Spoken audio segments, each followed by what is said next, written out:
Несмотря на палящее солнце, работа по укладке магистральной трубы на улице Льва Толстого идет полным ходом. Заменить водопровод требовалось давно, отмечают местные жители. Они неоднократно сталкивались с проблемами, ведь железные трубы могут прослужить не более 15 лет, а их эксплуатируют несколько десятков. За все время стенки ветхого водопровода под воздействием коррозии стерлись, давление воды уже не выдерживали, отчего происходили частые порывы. Труба жылқыр тоғызған қора, қотлаты, дауа хава қылдар, цахи дуатыш қылырқа, штамдар тоғыз улиц. Сходышлер, я слой, я кузьма худчат. Общая протяженность новой водопроводной ветки 600 метров, диаметр 90 мм. Работы по замене металлических труб на полиэтиленовые начались в первой неделе июля. Летний период выбран не случайно. Если ремонт проводить осенью или весной, то из-за частых дождей работы гарантировали затянуться, а что-то и вовсе пришлось бы переделывать по несколько раз. На сегодняшний день укладка водопроводной линии выполнена почти на 90%. Дня 2-3 и кончим эту улицу, новую начнем. Копаем траншею по улице, старую вытаскиваем, песком засыпаем вниз, чтобы подушка была, потом новую ложим, потом врезаемся каждому, чтобы вода была. Врезки делаем, потом песком засыпаем, подушку где-то 40 сантиметров и потом землей.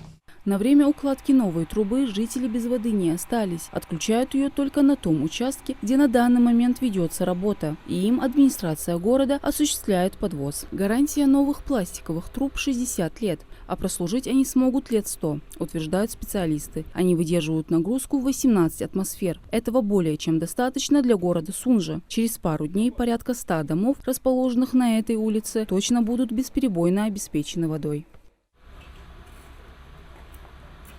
Льва Толстого – одна из 10 улиц, где проводится замена ветхого водопровода в текущем году. Общая протяженность выполняемых работ – 3,5 километра. На сегодняшний день уже на 6 улицах функционирует новая линия. Это более 2 километров.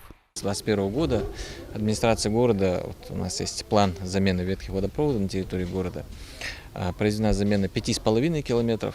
С учетом 10 улиц, которые мы поменяем в этом году, это уже будет 9 километров.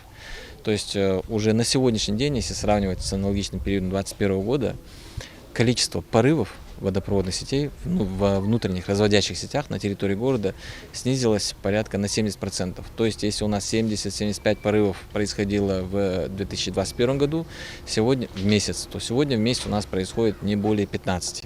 Все нуждается в своевременном обслуживании. Вода без ремонта трубопровода и насосных скважин поступать в дом не может. Поэтому жители региона должны понимать, что проблема с отсутствием воды связана также со слабой платежной дисциплиной за коммунальные услуги. Оперативная собираемость платежей от потребителей позволила бы республике регулярно проводить работы по техническому обслуживанию и замене устаревших элементов инфраструктуры, предотвращая дефицит жизненно необходимого ресурса. Мадина Цора, Акрамат Дасхоев, Магаз 24.